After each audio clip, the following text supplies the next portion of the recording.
지난 시간에는 명사, 동사, 형용사, 부사를 했고 오늘은 주어, 목적어, 보어를 하는데요. 선생님 생각에는 명동형부와 주목보만 제대로 알아도 영어 공부의 반은 끝난다 싶을 정도로 명동형부와 주목보는 진짜로 중요해요. 그런데 그런 기본적인 것들은 약간 무시하는 경향이 있어서 가르치는 선생님들은 대충 가르치고 공부하는 학생들은 사실은 잘 모르는데 안다고 생각하고 그냥 넘어가 버리더라고요. 자, 그래서 영어를 약간 공부해 본 분들 중에서도 주어는 은는이가, 목적어는 을를 이 정도밖에는 모르시는 분들이 상당히 많거든요. 선생님은 좀 걱정돼요. 그게 다가 아니거든요. 그것만 가지고는 좀 위험할 수도 있어요. 오늘 선생님과 함께 주어, 목적어, 보어에 대해서 제대로 공부해 보시고요. 그리고 오늘 수업이 끝날 때쯤에 여러분들이 자주 실수하는 거 하나 보여드릴게요. 자, 단어가 여러 개 모여서 문장이 되는 거니까 문장을 구성하는 재료는 단어죠. 문장을 구성하는 재료를 조금 어려운 말로 문장 구성 성분이라고 하는데, 자, 여러분 단어에는요 명사, 동사, 형용사, 부사가 있으니까 결국 문장 구성 성분은 명동형부다 라고 말해도 상관은 없습니다. 하지만 우리가 보통 문장 구성 성분 하면요 주어, 목적어, 보어, 수러, 수식어와 같은 어자로 끝나는 문법 용어가 언급이 되거든요. 아니 그럼 명동형부는 뭐고 주목보는 또 뭐냐? 자, 여러분들 이 이름들은요 명동형부의 또 하나의 이름이라고 생각하시면 되는데 역할에 따라서 불러주는 거예요. 자, 형용사 부사는 수식하는 역할인 거 지난 시간에 배우셨죠? 그래서 수식어라고 부르고요. 동사는 설명하는 역할인데 설명을 뜻하는 한자 술이 있어요. 그래서 술어라고 불러요. 자, 여러분들 논술, 상술, 구술, 기술에서 보셨던 술자 있죠? 논술은 논리적으로 설명하는 거고 상술은 자세할상, 자세하게 설명하는 거고 구술은 입구자, 입으로, 말로 설명하는 거고 기술은 기록으로, 글씨로 써서 설명하는 거잖아요. 자, 어쨌든 형용사 부사는 수식하니까 수식어구나, 동사는 설명하니까 수러구나, 이 정도는 쉽고 게다가 수러와 수식어라는 문법 용어는요 그렇게 많이 쓰이지도 않아요.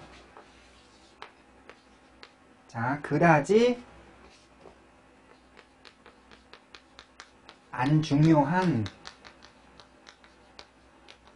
용어, 그다지 안 중요한 용어. 자, 그래서 여러분들께서 오늘 집중하실 건 뭐냐면요 명사가 주어나 목적어나 보어로 불리게 되는데 명사가 왜 이렇게 다양한 이름으로 불리게 되는지 그 이유에만 주목하시면 됩니다.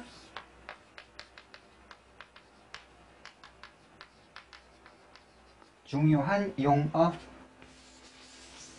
자, 여러분들 이만큼 필기해 보세요.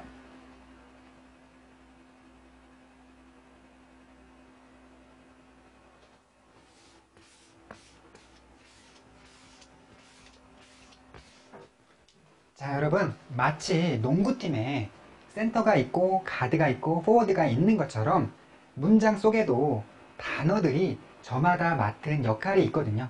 동사는 설명하는 역할이죠.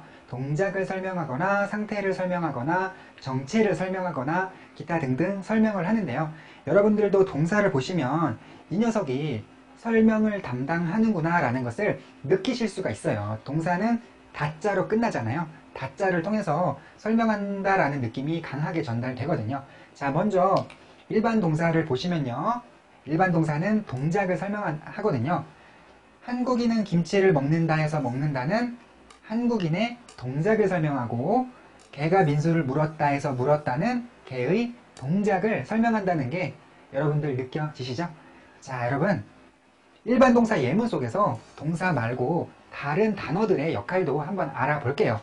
자, 동작이 있으면 동작을 행하는 동작의 주인도 있기 마련이고요. 그 동작의 영향을 받는 동작의 대상도 있기 마련인데, 자, 먹는다 라는 동작의 주인은 누군가요? 누가 먹어요? 한국인이죠.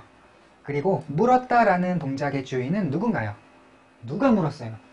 개죠? 아, 그렇구나. 한국인과 개는 동작의 주인 역할이구나. 자, 농담 삼아 말씀드리는 건데요. 자, 여러분, 개가 어떻게 주인이냐, 개 주인은 따로 있을 거다, 이런 생각하시는 분은 없으시죠? 지금 개 주인 얘기가 아니고요. 물었다라는 동작의 주인을 말하는 건데, 개가 물었으니까 개의 동작이잖아요. 그러니까 이 동작의 주인은 개인 거죠. 자, 여러분들 혹시 동작의 주인이라는 말이 어려우신 분은요, 누구의 동작인지, 누가 그 동작을 하는지를 생각해 보시면 됩니다. 자, 그리고 한국인이 먹는 대상이 김치고요. 걔가 앙 하고 물어버린 대상이 누구예요? 민수죠. 아, 그렇구나. 김치와 민수는 동작의 대상 역할이구나. 자, 여러분들 여기까지 일반 동사 예문이 끝났고요. 이번에는 비동사 볼게요. 일반 동사가 동작을 설명하는 동사라면 비동사는 정체나 상태 등등을 설명하는 동사인데요. 비동사는 이다 라는 뜻이죠. 설명을 담당하기는 해요. 설명에 있어서 결정적인 다자를 가지고는 있거든요. 근데 그 외에는 아무런 의미가 없어서 이다만으로는 설명이 제대로 안 돼요. 자, 보세요. 은지는 이다? 아니 뭔데? 사랑은 이다? 아니 뭔데? 그죠? 이상하죠? 말이 안 되죠? 그래서 이다는요, 정체나 상태를 의미하는 다른 단어가 와서 보충 설명을 해줘야지 돼요. 은지는 선생님이다. 은지는 슬프다. 사랑은 고통이다. 이런 식으로요. 이제야 비로소 은지의 정체가 설명이 되었고, 은지의 상태가 설명이 된 거고요. 그리고 사랑이라는 게 뭐 알고 보면 그 정체가, 그 본질이 고통인가 보죠. 자, 여러분들, 비동사는요, 이렇게 비동사만으로는 안 돼서 다른 단어가 와서 보충을 해줘야지 되는데, 선생님, 슬프, 고통이 와서 보충을 해준 거예요. 아, 이 단어들은 보충 역할이구나. 자, 그리고요, 선생님이다 라는 정체의 주인은 누구예요? 누구의 정체예요? 은지의 정체죠. 그리고 슬프다 라는 상태는 누구의 상태예요? 은지의 상태죠. 자, 그리고 고통이다 라는 설명은요, 사랑에 관한 것인데요. 사랑이란 뭐냐? 고통이다, 이런 식이니까 고통이다 라는 설명은 사랑에 관한 것이죠. 자, 그래서 이 문장들에서 비동사가 나타내고 있는 어떤 정체나 상태의 주인은 바로 은지나 사랑이 되는 거예요. 아, 은지와 사랑은 주인 역할이구나. 자, 여러분들 지금까지 일반 동사 예문, 비동사 예문에서 보셨던 예문들을 바로 다음 페이지에서 전부 모아서 보여드릴 건데요. 그 중에서 은지는 슬프다라는 예문은 좀 뺄게요. 이거는 은지의 상태를 설명하는 문장인데 나중에 5강에서 다시 공부하기로 하고, 여러분들도 이렇게 화살표해서 5강이라고 써 놓으세요.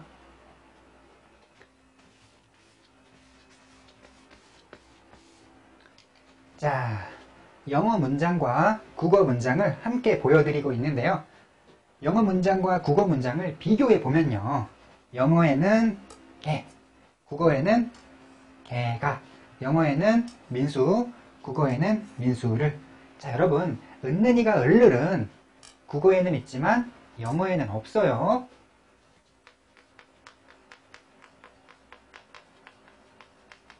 그리고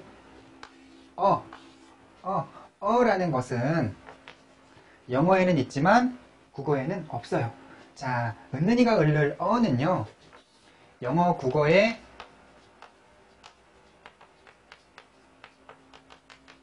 차이점이라고 할 수가 있는데, 오늘은요, 이런 차이점까지는 관심 갖지 마시고요. 자, 여러분들께서 직접 여기 있는 문장들에서 이 단어의 품사를 한번 직접 말씀해 보시겠어요? 같이 해볼까요? 한국인 명사, 김치 명사, 먹다, 일반 동사, 개 명사, 민수 명사, 물었다, 일반 동사, 은지 명사, 선생님 명사, 이즈 비동사, 사랑 명사, 고통 명사, 이즈 비동사. 자, 그런데 여러분 잘 보시면요, 한국인, 김치, 개, 민수, 은지, 선생님, 사랑, 고통 전부 명사인데 문장 속에서 맡은 역할이 서로 달랐었죠. 누구의 동작인지, 누구의 상태인지, 뭐의 정체인지를 생각했을 때 떠오르는 그런 동작이나 상태나 정체의 주인 역할을 하는 단어가 있었고요. 그리고 동작의 대상 역할을 하는 단어가 있었고, 비동사를 보충해주는 단어가 있었죠. 자, 바로 이거예요. 서로 문장 속에서 맡은 역할이 다르기 때문에 아무리 같은 명사라도 서로 다른 이름으로 불러줘야 할 필요성이 생긴 건데요. 이 명사가 문장 속에서 맡은 역할이 주인 역할이면 주어, 보충 역할이면 보어라고 부르고요. 대상 역할이면 대상어라고 부르면 좋겠는데 실제로 북한에서는 대상어라고 부르거든요. 근데 우리나라에서는 문법 학자 선생님들이 보시기에 대상과 목적이 일맥상통하는 부분이 있기 때문에 대상어가 아닌 목적어라고 불러요. 자, 그런데 우리 같은 일반인들이 보기에는 대상과 목적이 어떻게 같다는 건지 뭐 하면서 잘 이해는 안 되지만 어쨌거나 여러분들 앞으로는요, 목적어라는 이 말 속에서 대상을 떠올려 주시면 되겠어요. 자, 여러분들 참 재밌죠? 이 문장 속에서 단어들이 저마다 맡은 역할이 있었네요. 자, 여러분들께서는요, 선생님처럼 주어, 목적어, 보어의 개념 정의를 다른 사람들 앞에서 유창하게 설명할 수 있을 정도까지 욕심내실 필요는 없고요. 이 주어, 목적어, 보어라는 말이 영어 공부할 때 진짜 많이 나오니까 앞으로는 이런 말들을 거부감 없이 사용하실 수 있을 정도로 이해만 하시면 될 것 같고요. 자, 그리고 여러분들께서는요, 이거 한 페이지만 암기하시면 되는데, 자, 오늘 복습으로 이 한 페이지만 외우시면 됩니다. 문장의 구성 재료로는 주어, 일반동사, 목적어 3종 세트와 주어, 비동사, 보어 3종 세트가 있다. 자, 그런데 주어란 주인 역할의 명사이고 목적어란 대상 역할의 명사, 보어란 보충 역할의 명사를 말한다. 자, 여러분 어차피 주인, 대상, 보충 역할이라는 것이 명사의 역할이기 때문에 주목보의 개념 정의 속에는요, 명사라는 말을 넣어서 외워주시고요. 그리고 주어는 주어의 약자는 S, 목적어는 O, 보어는 C를 사용한다는 것을 알아두시면 될 것 같습니다. 자, 오늘의 수업 목표는요, 주어, 목적어, 보어의 개념 정의를 이해하는 것이라서 오늘 배워야 할 것 중에서 중요한 것은 다 끝난 셈인데요. 지금부터는 추가 설명을 약간 해드릴 거거든요. 지금부터는 부담 갖지 마시고 그냥 편안하게 들으시면 됩니다. 자, 문장 구성의 원리. 문장에는요, 주어와 동사는 항상 나오고요. 목적어와 보어는 항상은 아니지만 동사가 원하면 반드시 나와야지 됩니다. 필요 없어서 안 나오는 건 상관없는데 필요한데 안 나오면요, 문장이 완성이 안 되거든요. 자, 보세요. 한국인은 먹는다. 아니, 뭘 먹는데? 사랑은 이다. 아니, 뭔데? 자, 이상하죠? 자, 그래서 목적어나 보어는 동사가 원하면 반드시 나와야지 문장이 완성이 되는데, 자, 나중에 가면 좀 더 자세하게 배우겠지만요. 자, 여러분들은 일단은요, 일반 동사는 목적어를 원하고 비동사는 보어를 원하는 그러한 특성이 있다고 알아두시면 될 것 같고요. 자, 이렇게 주어, 동사, 목적어, 보어는 문장에 꼭 나와야 한다든가 아니면 필요하면 반드시 나와야지 되기 때문에 이 문장 구성에서 중심적인 역할을 한다고 볼 수 있거든요. 그래서 주어, 동사, 목적어, 보어는 주성분이라고 부르고요. 문장의 뼈대를 만든다고 생각하시면 될 것 같아요. 자, 그리고 여기에다가 형용사나 부사 같은 수식어가 더해지면은 문장이 좀 더 화려해지고 자세해지고 그러겠죠. 자, 한국인은 김치를 먹는다 해서 부사를 추가해서 한국인은 언제 어디서 김치를 먹는지 말할 수 있고요. 또 사랑은 고통이다 해서 형용사를 추가해서 어떤 사랑이 고통인지 말할 수도 있겠죠. 자, 하지만요, 수식어는 있으면 문장이 좀 화려해지기는 하지만 없으면 없다고 해도 문장이 말이 안 되지는 않죠. 자, 그래서 여러분들이 수식어는요, 완성된 뼈대에다가 살을 붙여주는 그런 정도라고 생각하시면 되겠습니다. 자, 그리고 목적어에 대해서 한 말씀 드릴게요. 자, 오늘 수업 시작할 때 이런 말씀 드렸었죠. 여러분들이 주어는 는이가, 목적어는 을로 알고 있으신 분들이 많은데 그게 다가 아니다. 그건 약간 위험할 수도 있다라고 말씀드렸었죠. 자, 여러분들 특히 영어 공부 약간 해보신 분들은요, 선생님이 지금부터 하는 얘기가 이거 내 얘기는 아닌지 생각해 보시면서 잘 들어보시기 바래요. 자, 여러분들 진짜로 여러분들께 여러분 목적어는 뭔가요? 라고 질문하면 대체로 을를이라고 대답을 하시는데요. 자, 여러분 죄송합니다만 을를은요 국어 문장에나 있지 영어 문장에는 없죠. 여러분들 아까 비교해 보셨잖아요. 자, 그래서 국어 공부를 할 때에는 을를이 문장에서 목적어를 찾아내는데 큰 도움을 주지만요, 영어에는 안 통합니다. 자, 그래서 영어 공부를 하는 사람은요, 목적어를 어떤 다른 방법에 의해서 일단 찾아야 돼요. 그 다음에 목적어를 찾아내면 그 단어에다가 을를을 붙여서 해석하면 되고요. 자, 다시 말해서 영어 공부하는 사람에게는 을를은 목적어를 해석하는 방법이 될 수는 있지만 목적어를 찾아내는 방법이 될 수는 없다는 거죠. 자, 여러분들 이거 무슨 뜻인지 한번 생각해 보세요. 자, 힌트를 드리자면 러빙은 사랑 말고 좋아하는 정도로 하죠. 자, 좋아하는으로 해석하시면 돼요. 힌트를 드렸으니까 자, 여러분들 이게 무슨 뜻인지 한번 잠시 생각해 보세요.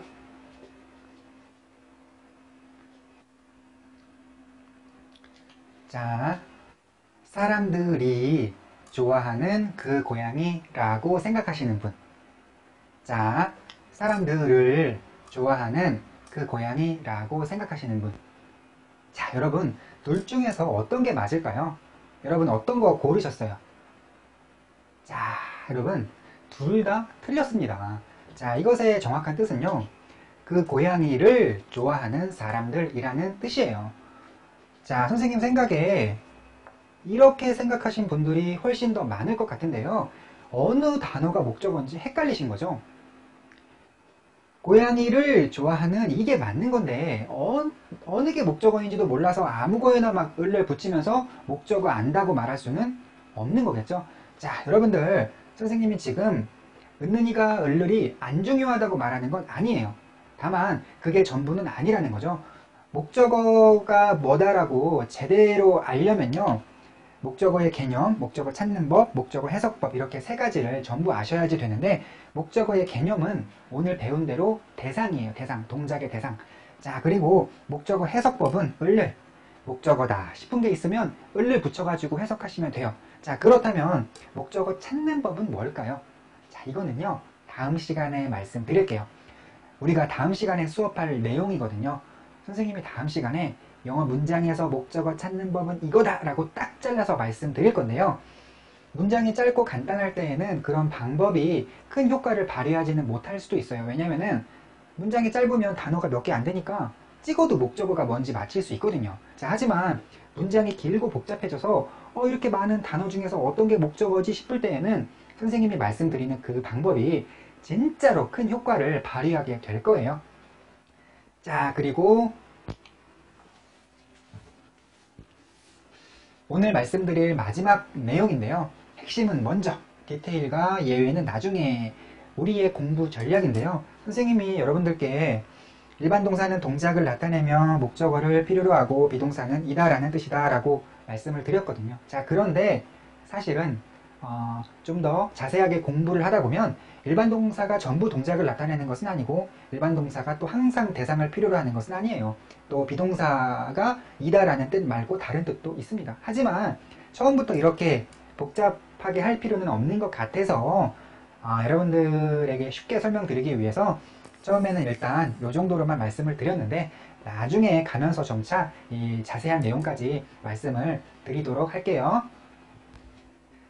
자, 여러분들께 하나 보여드리고 싶은 게 있어서 가지고 나왔는데요. 자, 이게 뭐냐면요, 지난 시간에는 명사, 동사, 형용사, 부사를 했고 오늘은 주목보를 하는데요, 선생님 생각에 명동형부와 주목보만 제대로 알아도 영어 공부의 반은 끝난다 싶을 정도로 명동형부와 주목보는 진짜 중요합니다 라고 써 있어요.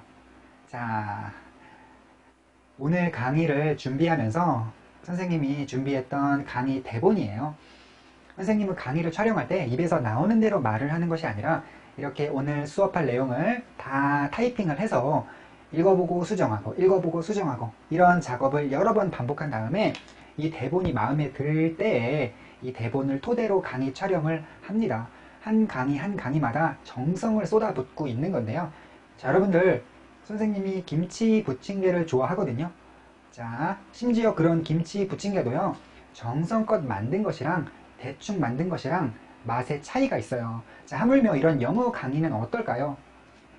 강의는 대충 만들어서 광고로 승부하는 강의하고요, 정말 강의마다마다 정성을 쏟아붓는 이런 강의에는 강의 완성도에서 차이가 있겠죠. 자, 여러분, 이렇게 강의 하나하나에 정성을 쏟아붓는 선생님의 이런 마음이 우리 강의 촬영을 모두 마칠 때까지 변하지 않을 테니까요. 여러분들 지켜봐 주세요. 자, 다음 시간에 뵙겠습니다.